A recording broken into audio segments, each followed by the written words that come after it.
खुलुमबाय बड'लेण्ड टेस्ट आपडेटआव बयखौबो बरायबाय। रादाबखौ फरायदों आं प्रमद खाख्लारिया।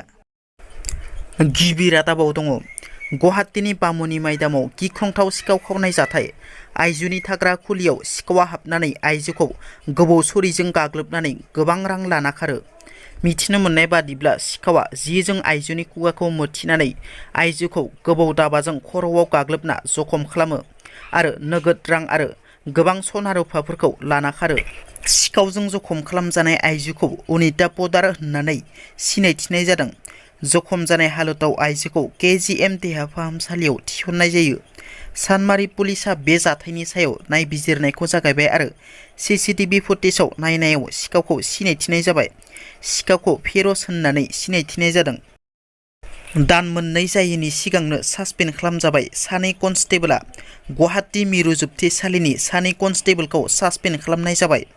जोबथेसालियाव जोबजानाय दायनिगिरिफोरनो गान्जा जगायना होनायनि दायाव सानै कनस्टेबला सासपेन्ड खालामजायो।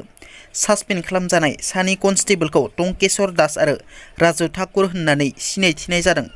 सासपेन्ड खालामजानाय सानैबो कनस्टेबला थांनाय जुन दाननि 1 खालार खालिसो साख्रियाव गोदानै जयेन जादोंमोन। BTRनि मावफुं सोद्रोमा अरुप कुमार दे सम्पकनि बिबुंथिनि सायाव गोख्रों बिजाथाइ फोरमायदों मिरु एबसुनि आफादगिरि दिपेन बर'आ। गावनि डिपार्टमेन्टखौ सामलायनो हायाखैब्ला बिथाङा रिजाइन होनायानो मोजां। सावस्रि बिफाना BTCआव गोबां गाज्रि अबस्थायाव दं। गोबां हस्पिटालाव डक्टर गैया, नार्स गैया आरो गोबां इनफ्रास्ट्राक्चार गैया। गावनि बिबानखौ मोजाङै नायनानै हाबा मावनाया बिथांनि दायित्व। अरुप कुमार देआ एबसुनि आन्दालन, BLTनि आन्दालन, NDPनि आन्दालन बबे आन्दालनजों बिथाङा सोमोन्दो दं? सरकार मोनसेयाव सोलिनाय सरकार आरो बेरेखा दोलो थायो। बयनिबो थांखिया समान, रायजोनि जौगाथाय खालामनाय। बे सरकारनि आखायाव गोबां मिजिं दं BTR गोजोन गोरोबथाखौ मावफुंनायखौ लानानै। बेजों गोबां बर' रायजो राजाफोरा सोनारनानै दं। जायनि मेलेमाव जायनि साननायाव बेफोर बाथ्राफ्रा फैदों बे गासैखौबो बाद होनाया मोजां, नङाब्ला बिनि थासारिया गाज्रि जागोन होनना गोख्रों रावजों सोंखारिदों दिपेन बर' बिथाङा। गिबि मन्थ्रि डक्टर हेमन्त बिश्व शर्माया जेल जानांगोन नामा? क'क्राझार पुलिस थानायाव गिबि मन्थ्रि डक्टर हेमन्त बिश्व शर्मानि हेंथायै गसर थिसनदों आसाम कंग्रेस कमिटिनि गाहाय नेहाथारि गर्जन मोसाहारिजों लोगोसे गुबुन गुबुन दैदेनगिरि बिथांमोना। बावैसो सान सिगां गिबि मन्थ्रिया मियाफोरखौ साफा खालामगोन होनना बुंनायनि थाखाय बिथांनि हेंथायै गसर थिसनदों। गिबि मन्थ्रिया बेबादि बाथ्रा बुंनायखौ गर्जन मोसाहारिया गोख्रों रावजों सोंखारियो।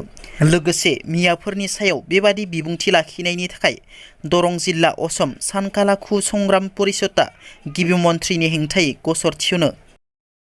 लखिमपुर जिल्लायाव फास्ट फुड जानानै सासे आइजोनि जिउ खहा आरो गुबुन सासेया फाहामथाय लागासिनो। लाबण्या तामुली मुंनि सासे आइजोआ फास्ट फुड जानानै जरहाट मेडिकेल कलेज एन्ड हस्पिटालाव जोबथाहांबोयो। गुबुन सासे बिनु बरा मुंनि आइजोखौ गलाघाटनि सिभिल हस्पिटालाव गोब्राब हालोदाव फाहामथाय होगासिनो। मिथिनो मोननाय बादिब्ला सानै आइजोआ लखिमपुर बिपुरियानि नयनतरा मुंनि गंसे रेस्टुरेन्टआव बार्गार जादोंमोन।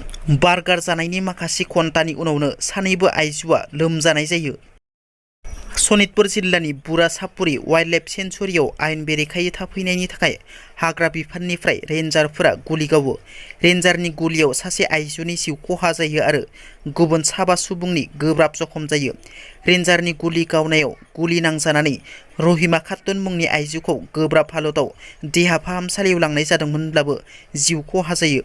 रेन्जारनि गुलियाव जखम जानाय 7 सुबुंफोरनि मुं फारियै आहमेद आली, रामजान आली, सामेस आली आरो फातिमा खातुन। दिनैनि रादाबा एसेनोसै। नोंथांमोना जुदि आंनि रादाबखौ खोनासंनानै मोजां मोनदोंब्ला अन्नानै लाइक, शेयार आरो साबस्क्राइब खालामनो दाबाव। गोजोन्थों।